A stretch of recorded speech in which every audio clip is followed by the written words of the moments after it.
ભાવનગર શહેરમાં પૂર્વ વિસ્તારમાં પણ કેટલાક વિસ્તારોને અશાંતધારા અંતર્ગત આવરી લેવામાં આવ્યા છે, ત્યારે મેઘાણી સર્કલ નજીક તેલઘાણી પાસે એક મકાન ભાડે વિધર્મીને આપતા સ્થાનિક લોકોએ હોબાળો મચાવ્યો હતો। મેઘાણી સર્કલ તેલઘાણી કેન્દ્ર પાસે એક મકાન માલિકે વિધર્મીને મકાન આપતા મામલો બીચક્યો હતો।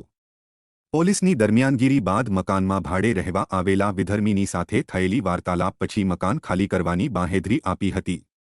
જો કે ભાજપમાં જોડાયેલા કમલેશ ચંદાણીએ અશાંતધારાને લઈને ગંભીરતાના હોવાનો પ્રશ્ન ઉઠાવ્યો હતો।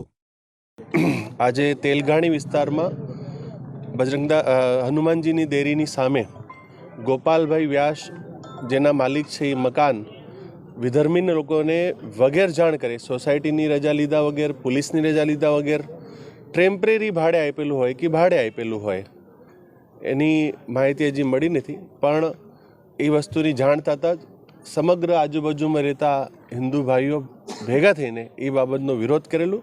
અને આજે ગોપાલભાઈ વ્યાસ છે એ વારંવાર આવી રીતે કૃત કરતા હોય છે કે પોતાના નામે પ્રોપર્ટી લઈને અને એ પ્રોપર્ટીનો સારો ભાવ મળે પૈસાની લાલચમાં આવીને એ વિધર્મીઓ સાથે સાઠગાંઠ કરીને અશાંતધારા જેવા કાયદાને જેને ખૂબ ગંભીરતાથી પાલન કરવાનું હોય તેનું પણ ભંગ કરે છે।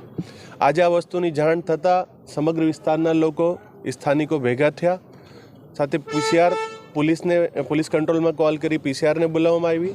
ત્યારે ખ્યાલ આવ્યો કે અંદર જે લોકોને રહેવા માટે આ જગ્યા આપી છે એ વિધર્મી છે, તો સ્થાનિક લોકોએ વિરોધ કર્યો છે અને જે તે માણસે આ વસ્તુ ભાડે લીધી હતી એ માણસે બાંહેધરી આપી છે કે હું હમણાં આજે રાત્રે આ વસ્તુ ખાલી કરી દઈશ। પોલીસની સાક્ષીમાં એ બાંહેધરી આપી છે। પોલીસનું અને એ ભાઈની વાતનું માન રાખીને અત્યારે અમે એમને મકાન ખાલી કરવા માટેનો સમય આપેલો છે।